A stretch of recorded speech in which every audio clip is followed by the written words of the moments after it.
সুপ্রিয় শিক্ষার্থী বন্ধুরা, আমরা আজকে নট গেটের আইসি এর কার্যক্রম যাচাই করব। তার আগে আমার প্রথম শিক্ষণীয় বিষয় হলো আমরা একটা নট গেটের আইসি কিভাবে চিনব। এই আইসিতে একটা কোড আছে, যে আইসি এর কোডের লাস্টে 04 থাকবে, এটা একটি নট গেটের আইসি। আমরা এর কার্যক্রম আজকে যাচাই করব। তো আমরা সাধারণভাবে একটা লাইট দিয়ে যেহেতু যাচাই করব, আমি আগে থেকে লাইটের কানেকশানটা দিয়ে রেখেছি। একটা আইসিতে 14টা কানেকশন পয়েন্ট থাকে।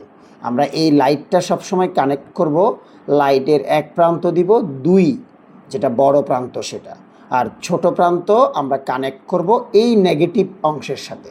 এখানে তুমি যেখানেই লাগাও না কেন এটা নেগেটিভ হিসাবে কাউন্ট হবে। তাহলে আমাদের আইসি এবং লাইট দুটাই কানেক্টেড। এখন আমরা এই আইসি থেকে 3টা প্রান্ত ফিক্সড করব। প্রথমে আমরা আইসি এর 1 নাম্বার প্রান্ত থেকে একটি কানেকশন আমরা গ্রাউন্ডে দিব বা নেগেটিভ অংশে যুক্ত করব। তাহলে আমাদের একটি কানেকশন শেষ। এরপর আমাদের দ্বিতীয় কানেকশন যাবে আইসি এর 7 নাম্বার পয়েন্ট থেকে, মানে 7 পয়েন্ট থেকে। এইটাকে আমরা অবশ্যই নেগেটিভ বা গ্রাউন্ডে অ্যাড করব। তাহলে 1 এবং 7 থেকে তোমরা অবশ্যই কি নেগেটিভ প্রান্তে যুক্ত করবা। এরপরের একটি প্রান্ত আমরা 14 থেকে নিব। এই আমরা 1 থেকে 7, 8, 9, 10 এভাবে এটা 14। এই 14 নম্বর পয়েন্ট থেকে আমরা একটা অংশ এই লাল বা পজিটিভের সাথে অ্যাড করব। এখন আমাদের 3টা কাজ শেষ। আইসি কানেকশন শেষ, আইসি এর কানেকশন দেওয়া শেষ এবং কি লাইট দেওয়া শেষ। এখন আমরা ব্যাটারির মাধ্যমে এর কার্যক্রমটা যাচাই করব। ব্যাটারির মাধ্যমে কার্যক্রম যাচাই করতে চাইলে তোমাকে প্রথমে করতে হবে এই 7 পয়েন্ট থেকে একটা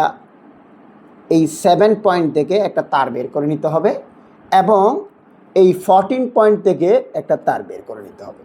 মনে রাখবা 14 সবসময় পজিটিভে যুক্ত হবে আর 7 সবসময় নেগেটিভে যুক্ত হবে। তাহলে আমরা ব্যাটারির পজিটিভ প্রান্তটা খুঁজে নিলাম। এটা আমরা প্লাস ব্যাটারির পজিটিভ প্রান্তের সাথে দিব আর এই 7টা আমরা নেগেটিভ প্রান্তের সাথে দিব।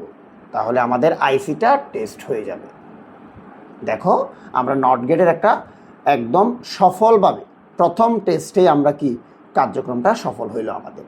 অর্থাৎ নট গেট এইভাবে তোমাদেরকে পরীক্ষায় করতে হবে। তাহলে নট গেট তোমরা কীভাবে চিনবা? 04 এর মাধ্যমে। আর কানেকশনগুলো মুখস্থ করবা। 1 থেকে গ্রাউন্ড, 7 থেকে গ্রাউন্ড, 14 থেকে পজিটিভ। কেমন? আর লাইট বসাবা 2তে এবং গ্রাউন্ডে। তারপর 14 থেকে ব্যাটারির পজিটিভ প্রান্ত, 7 থেকে ব্যাটারির নেগেটিভ প্রান্ত। এইভাবে তোমরা একটা নট গেটের আইসিকে সফলভাবে যাচাই করতে পারো। Happy learning.